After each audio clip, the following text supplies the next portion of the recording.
जब रहुआ नजर नहीं आते थे, हम भूखे पेट अपनी प्रदेश छोड़ के, अपने कल्चर को छोड़ के हम बाहर खाते कमाते जलील होते हैं। हमें बिहार की राजनीति ने ठगा है। हमें नेताओं से मतलब नहीं है, हमें अपने अधिकारों से मतलब है। हमें पता, हम भी चाहते हैं अपने गाँव घर में रहें, क्यों परदेश में रहेंगे। दिल्ली की सड़कों पे हम किसी मुर्गा मंडी के बाहर अगर हाथ में अपनी माँ बहन को, अपनी ज़मीन से जुड़ी माँ बहन को मुर्गी की आंत और खा लेते हुए देखिए, ऐसे नहीं, इसको काट दीजिएगा, ये नहीं बोलना चाहिए, लेकिन ये सच्चाई है। हम शर्मिंदा नहीं होते। जब पुलिस हमको मारेगा ना जी, हमको जेल जाएगा, तो हमको बेल कराने के लिए माँ बाप के पास पैसा नहीं है। और दुबई से अगर कोई रिपोर्ट आती है कि दुनिया के सबसे सस्ते मजदूर भारत के बिहार से आते हैं, तो हम शर्मिंदा होते हैं कि 2 रोटी के लिए हमारे मजदूर देश के अलग अलग इंडस्ट्री एरियो में हाथ कटा लेते हैं। पक्के समाजवादी हैं, तस्कर हो या डकैत, इतना असर है खादी के उजले लिबास में। आरजेडी का परिवार हो, नीतीश बाबू का परिवार हो या मांझी जी का परिवार हो, ये कौन सा नेता है कि जाति के लिए काम किया है। 5 ना 2-3 रुपया के चक्कर में 100 को सुवर्ण नहर पार कराना पड़ता है। हमारी अमीरों से फैसला कुन जंग थी, ये बीच में मंदिर और मस्जिद कहाँ से आ गए।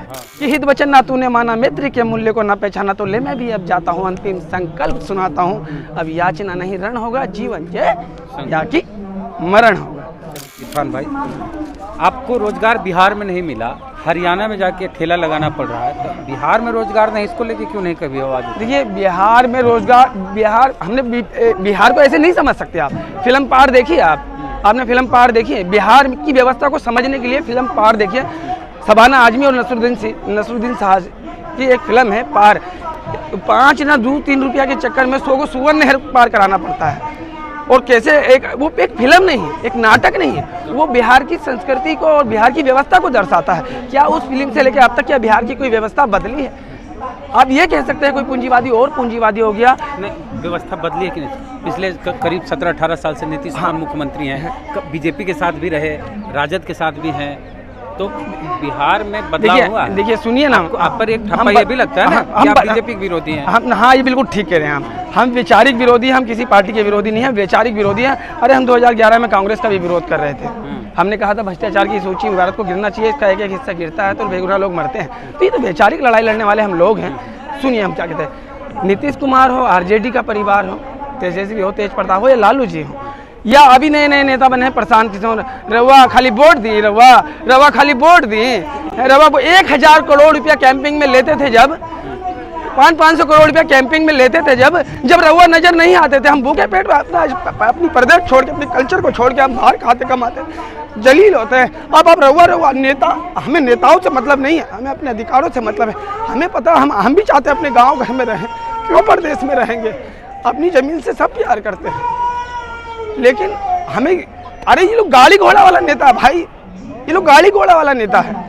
ये लोग कोई भी पार्टी हो भाई, ये सब जातीय समीकरण सेट करता है, कोई धार्मिक समीकरण सेट करता है और पावर में रहना चाहता है। किसी गरीब से कोई मतलब नहीं। हमको बाबा साहब एक ही बात कहे कि जीवन जीने के लिए आप संगठित होइए, संघर्ष करिए, गाँव से शहर आइए, शहर से विदेश जाइए, जिससे जितना होता है उतना कर रहा है। और पढ़े लिखे नहीं है, जीवन को समझ रहे हैं। कितना पढ़े? बिल्कुल भी नहीं पढ़े, लेकिन जीवन को समझ रहे हैं, जिंदगी के उस कॉलेज में पढ़ रहे हैं जो कितने भगवान के या परमात्मा के नज़र में सबसे ऊपर होगा। आज है ना, आप बिहार के संघर्ष से कोई बराबरी नहीं कर सकता।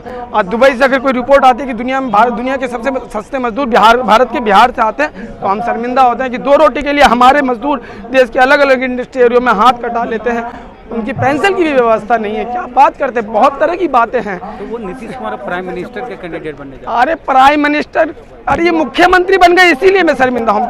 हमें बिहार की राजनीति ने ठगा है। जातीय समीकरण सेट किया है, धार्मिक समीकरण सेट किया है, और सबसे बड़ी बात है कि भूख तुम्हें लगी, रोटी तुम मांगोगे, रोटी का इंतजाम तुम करोगे। वहाँ की जनता अगर नहीं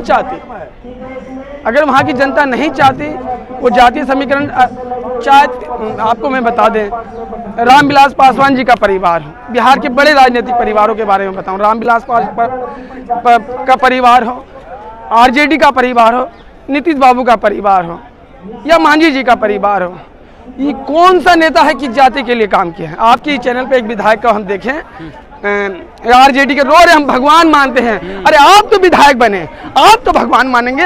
आज भी बिहार में मूसर समाज से या डोम समाज से क्या व्यवस्था है?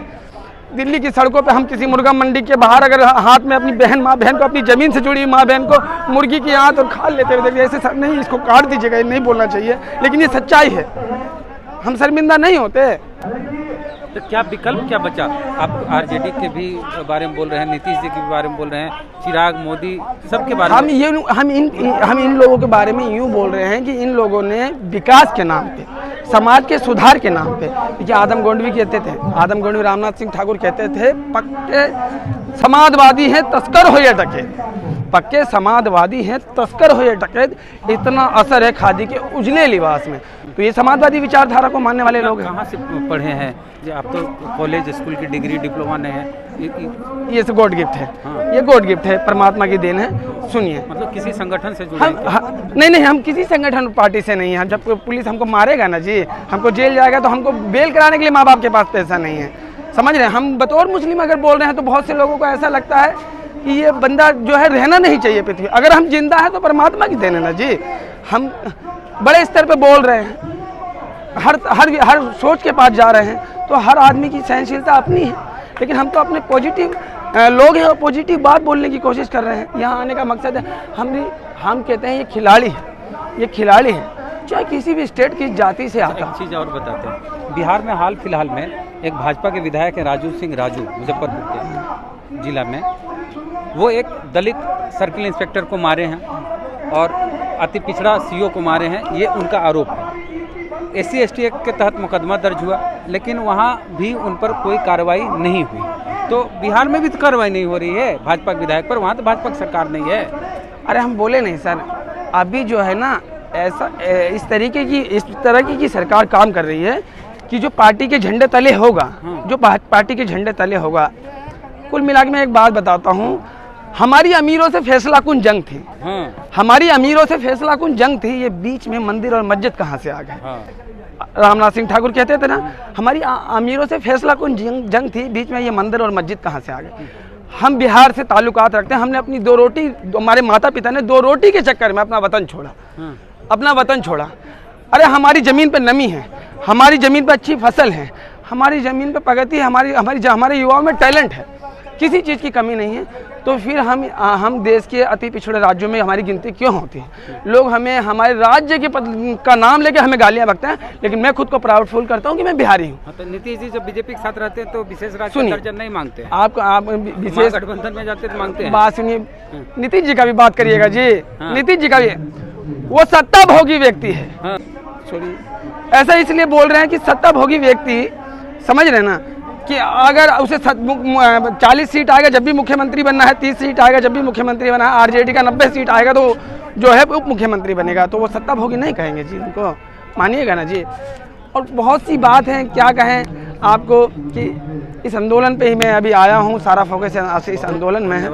और बात सुनिए कि एक लाइन रह गई है कि रामधारी दिनकर जी की, बिहार से आते हैं, रामधारी दिनकर जी की एक लाइन है, उनके शब्द बड़े कठिन है लेकिन फिर भी बताते हैं। ये जो हित वचन देने बैठी हैं यहाँ कि थोड़ा मान जाओ, थोड़ा समझ जाओ, ठीक हो जाएगा। तो इसीलिए रामधारी दिनकर जी महाभारत को कोट करते हैं कि हित वचन ना तूने माना, मित्र के मूल्य को ना पहचाना, तो ले मैं भी अब जाता हूँ, अंतिम संकल्प सुनाता हूँ, अब याचना नहीं रण होगा, जीवन जय या कि मरण होगा। जय हिंद, जय भारत, जय भीम। चलिए, बहुत शुक्रिया इरफान जी बातचीत के लिए। तो पूरी बातचीत कैसी लगी बताइए।